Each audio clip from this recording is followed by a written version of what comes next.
Sa mga mamamayan ng Quezon, maraming salamat sa pagtanggap niyo sa amin dito.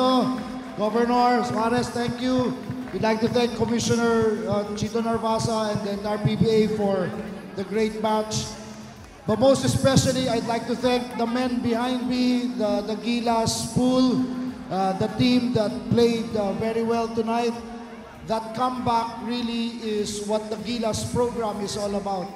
Mga manlalaro, hindi bumibigay, they never quit, they never give up, they always play their best. That's why it's very hard for us to name the Siapa 12. We don't want to call it the Final 12. This is simply the Siapa 12. And we chose 4 guards, 4 wingmen, and 4 big men. But allow me to read it in alphabetical order. First, Calvin Abueva.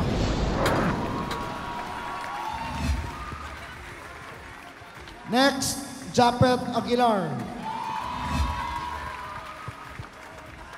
Next, we have Raymond Almazan. Arriving on May 1 is Andre Blatch. Another big, we have Junmar Fajardo.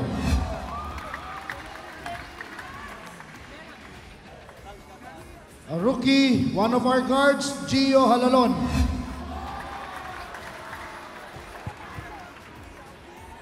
Another rookie to Gilas, first time sa Gilas, Alain Maliksi.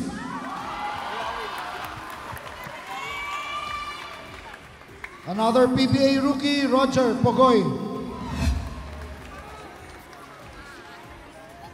And then we have Terence Romeo. MVP of the last game in Cagayan de Oro, Troy Rosario. The best point guard in Asia, Jason Castro William. And finally, MVP in Cagayan, MVP tonight, Matthew Wright. So yan po ang 12 manlalaro who will represent us sa Siaba next month.